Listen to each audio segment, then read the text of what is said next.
मैं 20 बंदों के आपको नाम गिनवा सकता हूँ जो बाहर के मुल्कों से, अमेरिका से, स्पेन से और कतर, दुबई से वापस आकर ये बिज़नेस स्टार्ट किया उन्होंने। अगर कोई बंदा 10 लाख रुपए लगा के एक तरफ ही वो प्लाट खरीदता है तो वो उसका 2 साल में मैक्सिमम 10 से 20 बन जाएगा। अगर इस पे वो इन्वेस्ट करता है 10 लाख रुपया तो वो 7 माह में करोड़ तक जा सकता है। मेरा एक दोस्त है जो स्पेन छोड़कर आकर ये कारोबार कर रहा है और इस साल उसने वो 50 करोड़ रुपया इससे कमा चुका है। तो वो 4 से 5 लाख रुपया पर मंथ कमा रहा था। अगर वो कोई बंदा कहता है ना ये गलत बात कर रहा है तो मैं उसका नाम, एड्रेस, पता दे सकता हूं कि जाके वो खुद कंफर्म कर सकते हैं। तो ये एक ऐसी फसल अल्लाह पाक ने दी है किसानों को जो लगा लेता है उसके वारे न्यारे हो जाते हैं। इस वक्त मैं बैठा जमीन पर हूँ, ऊपर तो छत है लेकिन आप ये समझ लें कि ये एक सोने की कान है या एक हीरे का जहान है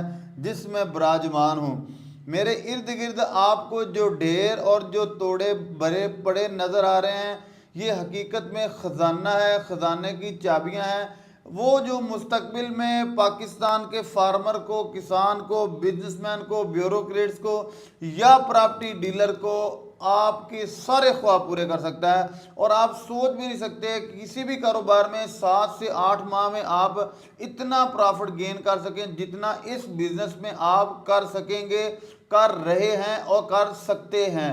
कैसे करेंगे, कैसे ये बिजनेस किया जाएगा, लोग कैसे कर रहे हैं, कौन लोग आपको करवाएंगे और है कैसा पोटेंशियल इसका, ये सारी गुफ्तगू आपको अभी आपके सामने रखते हैं। अस्सलाम वालेकुम। वालेकुम सलाम जी। सज्जाद साहब क्या हाल चाल है? जी अल्लाह का शुक्र है। खैर आफियत है जनाब। जी अल्लाह का। सबसे पहले तो मेरे देखने वालों को तारुफ करवाने से भी कबल बताइएगा इस कारोबार का आपको ख्याल कैसे आता है यार? बस आफत साहब मेरी कुछ किस्मत अच्छी थी जो अल्लाह पाक ने मुझे इस काम में लगा दिया। वाह वाह, मतलब कि आप कहते हैं कि ये किस्मत वाले करते हैं। बस जी, जिसकी किस्मत अच्छी है अल्लाह पाक उसको इस तरफ लगा देता है। सर बातें लोगों ने भी बड़ी की और आपने भी बड़ी की, सदाकत भी है फ्यूचर में क्योंकि बहुत से कारोबार ऐसे होते हैं जिनका फ्यूचर सिक्योर नहीं होता। तो सर आप इतने धड़ल्ले से, इतनी बेबाकी से कैसे ये कह सकते हैं कि इसका फ्यूचर वाकई ही सिक्योर है? मैं आफत साहब जब इस फील्ड में आया नहीं था मुझे भी अंदाज़ा नहीं था। जब मैं इस फील्ड में इंटर हुआ हूँ तो मुझे यकीन आया, तो फिर जो है इसका मुझे पता चला कि ये क्या चीज़ है। आप इस चीज़ से अंदाज़ा लगा लें कि अभी सीड ज़मीन में शिफ्ट नहीं हुआ लेकिन अगले साल की लोग एडवांस बुकिंग करवा रहे हैं क्योंकि ये सीड इसका मुश्किल से मिलता है। हर बंदा को पता ही नहीं है कि सीड ये मिलेगा किधर से, लेना हर बंदा चाहता है। सर ये आसमान से टपक पड़ा है या कोई जन्नत का खजाना था जो फरिश्तों ने बता दिया, पकड़ा दिया, या ये कोई किसी दूसरे मुल्क की मखलूक़ात आके देख गई है? इसमें है क्या, इतना पोटेंशियल क्यों है, ये दुनिया किस तरफ जा रही है? इतना पैसा सर, इतना पैसा कि आपने इसको डॉलर, सोने और हीरे से भी बड़ी करेंसी शुमार कर दिया आपने। ये बिल्कुल हकीकत है हाफिज़ साहब। ये इस्लामाबाद में एक हमारा इदारा है, रिसर्च अदारा, जिसको बोलते हैं नार्क, नेशनल एग्रीकल्चर रिसर्च सेंटर। उन्होंने ये मुतारफ़ करवाया और उन्होंने 10 साल पूरे इस पे तहकीक करके तो फिर इसको जो है ना अप्रूव करवाया। 10 साल उनकी मेहनत के बाद आज उनकी जो है ना मेहनत का फल वो फार्मर खा रहे हैं। और जिस डॉक्टर ने इसको 10 साल में इसको मेहनत करके रिसर्च की उसको निशाने इम्तियाज़ मिल चुका है इस साल हुकूमत की तरफ से। वो निशाने इम्तियाज़ पाकिस्तान का दूसरा बड़ा एजाज़ है। तो इससे अंदाज़ा आप लगा लें कि ये कितना बड़ा तोहफा है जो है इन किसानों को मिल गया। सर आपने एक इससे भी बड़ा दावा किया कि दुबई है, कतर है, स्पेन है, वहाँ से लोग आ रहे हैं, मखलूक आ रही है। वो इमरान खान साहब ने कहा था कि दुनिया नौकरियां ढूंढने आएगी, तो आपने तो वो गंगा ही उल्टी बहा दी है। ये कैसे, हकीकत भी है ऐसे? सर जी वो तो पता नहीं बात उनकी हकीकत साबित हुई है कि नहीं हुई, लेकिन ये 100% हो चुकी है। मैं 20 बंदों के आपको नाम गिनवा सकता हूँ जो बाहर के मुल्कों से, अमेरिका से, स्पेन से और कतर, दुबई से वापस आकर ये बिज़नेस जो है ना स्टार्ट किया उन्होंने। उधर 4-4, 5-5 लाख रुपया भी जो कमा रहे थे यूरोप में, इधर आकर वो उन्होंने बिज़नेस स्टार्ट किया और अल्हम्दुलिल्लाह उन्होंने कमाया इससे। अच्छा सर बताइएगा कि इसकी फिजिबिलिटी क्या है कितने रकबे पे लोग काश्त कर सकते हैं, और इसमें परसेंटेज के वाले से मुवाजना करके बताइएगा कि कितना ज़्यादा प्रॉफिट है दीगर बिजनेसेस में, कारोबार में। इसका सर ऐसा है कि अगर कोई बंदा इसको स्टार्ट करना चाहता है, वो एक मरले से लेकर 10 एकड़ 50 एकड़ 20 एकड़ तक जा सकता है। जितनी जितनी किसी की हिम्मत है उतना वो लगा ले, तो उसी हिसाब से उसकी फिर जो है ना प्रॉफिट भी आ जाएगी। बस करो सर, आपने कॉलोनियां काटने वाले डीएचए के मालिक जो हैं उनको भी पीछे छोड़ दिया। सर वो बिजनेस छोड़ के इसमें आ गए हैं। इस साल काफ़ी सारे लोगों को मैं जानता हूँ जो वो बिजनेस छोड़ के इसमें एंटर हो गए हैं। और इस वक्त इसमें क्या पोटेंशियल है?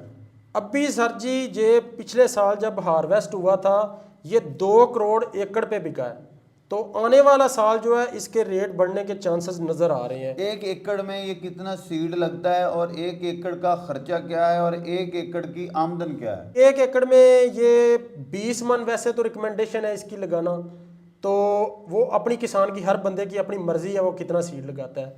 तो अगर 15 मन सीड आप लगाते हैं, 15-16 मन, तो उस हिसाब से ये तकरीबन आप देख लें कोई 3 करोड़ प्लस में जाने का इस जो एक्सपेक्टेशन है ना वो इसकी है, जिस तरह इसका रेट स्टार्ट हो रहा है। यार भाई, जैसे कि ये बड़ा हसास चीज़ है, बड़ी अनमोल चीज़ है, इसको लगाने का तरीका, सलीका, ज़मीन की तैयारी, खेलियों की तैयारी, पानी का बहाव, और कैसे कितने कितने फासले पे लगाना, ये सारा टेक्निकल मामला है यार। ये मैनुअल चीज़ें तो नहीं अभी छट्टा देता घर चले गए। ये हाफिज साहब लोगों ने इसको जो है ना वो बना ली है टेक्निकल, लेकिन ये है टेक्निकल नहीं, बहुत ही सादा या सिंपल सा तरीका है। आए फील्ड में आपको चेक करवाता हूँ। चलें जी सजाद भाई, हमारे देखने वालों को बताइएगा काश्त करने का तरीका क्या है? हाफिज साहब जैसे आप देख रहे हैं कि कुछ हमारी लेबर लगी हुई है, वो लगा रहे हैं, और साथ हम ज़मीन दूसरी भी तैयार कर रहे हैं, और ये तैयार सोइंग हमारी स्टार्ट है अभी से। सही है, तो 2-3 दिन लगेंगे, इंशाल्लाह हमारी कंप्लीट हो जाएगी। लेकिन ये कितनी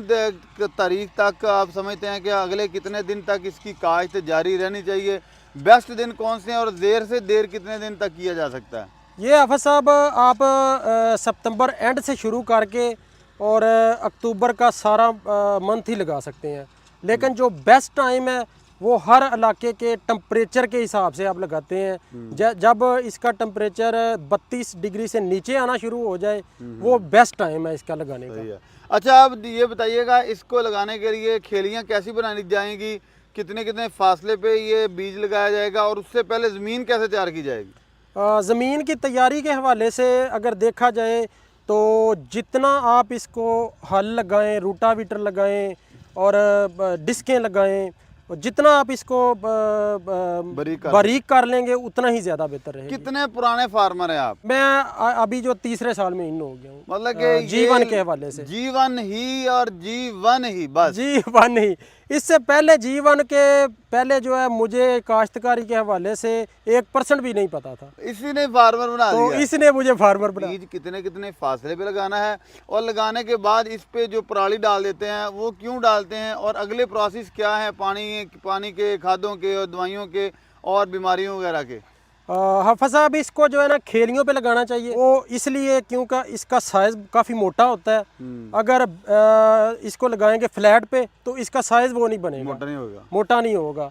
तो अगर आप खेलियों पे काश्त करेंगे तो इसका साइज़ भी अच्छा बनेगा। वो बेड जो है आप अगर 2 लाइनें लगाना चाहते हैं तो 14 से 15 इंच बना लें, अगर 3 लगाना चाहते हैं तो 18 से 20, 21, 22 तक जा सकते हैं। सही है। तो पानी इसको जब लगाना है, पानी लगाते सारी जो है ना, जिन्होंने मल्चिंग करनी है, जो पराली का आप पूछ रहे थे, वो पानी लगाने के बाद जब इस पे वत्तर आ जाता है तो पराली ऊपर डाल दें। इसमें मसाइल कौन कौन से हैं, इसकी बीमारियां कौन कौन सी हैं, स्प्रे इनको कौन सी की जाती हैं, खादें कितनी डाली जाती हैं? खादों का जो है ना वो केमिकल से, खादों से बचने के लिए इसकी ज़मीन की तैयारी जो है 4 से 5 माह पहले शुरू कर लेनी चाहिए। सबसे पहले इसमें गोबर डालें, उसको इसमें मिक्स करें। गोबर डालने के बाद इसमें जंतर काश्त कर दें, उसको आप रूटावीट इसमें करें। तो आप डीकम्पोज को ज़्यादा अहमियत देते हैं? तो हाँ जी, ऑर्गेनिक पे जितना चलेंगे वो इस फसल के लिए उतना ज़्यादा अच्छा होगा। अगर केमिकल भी आपने यूज़ करनी है तो वो आप DAP, पोटाश बेसल में डाल लें, तो तो जैसे जैसे फिर इसकी वो ग्रोथ होती है, उस जो चीज़ डिमांड करती है उस हवाले से आप उसे वो अच्छा, अब लास्ट पे लोगों का सवाल ये होगा, हम तैयार कर लेंगे, उसके बाद परचेज हमसे कौन करेगा? कौन सी मार्केट है, क्या प्लेस है जहां हम अपना माल फरोख्त कर सकेंगे? जितनी भी फसलें हैं ना, वो किसान का शुरू से लेकर आज तक ये है कि वो मंडी में लेके जाता है, उधर आड़तियों के हवाले करके वो कटौतियां रोल के बड़े रोल के पैसे उसको मिलते हैं। लेकिन ये एक फसल ऐसी है कि खुद लोग आपके पास आते हैं लेने के लिए। तो अगर किसी भाई को परेशानी होती है फिर भी सेल करने के लिए, तो वो मुझसे रब्ता कर ले, जितना भी होगा इंशाल्लाह कोई परेशानी नहीं है। इसके बाद भी अगर किसी को किसी हवाले से भी कोई परेशानी आती है तो वो मुझसे रब्ता कर सकते हैं। ये से सजाद साहब जो आपको बता रहे थे कि G1 नॉर्थ आपके लिए एक सुनहरी मौका है, किसान को मिला हुआ एक तोहफा है, और जिसका इन्होंने कोई भी सानी छोड़ा नहीं है पाकिस्तान में कि जो इस बिज़नेस का सानी हो। इन्होंने डॉलरों को, सोने को, जवाहरात को पीछे छोड़ दिया और अपना भी सारा कुछ बेच बूझ के लगा दिया इस फार्मिंग पे। आई होप कि आपको हमारी आज की वीडियो पसंद आई होगी। नए वीडियो में इंशाल्लाह दोबारा मुलाकात होगी, तब तक के लिए अल्लाह। शुक्रिया सर, आपका भी बहुत थैंक यू, आपने हमें मौका दिया खिदमत का, तो बहुत शुक्रिया सर।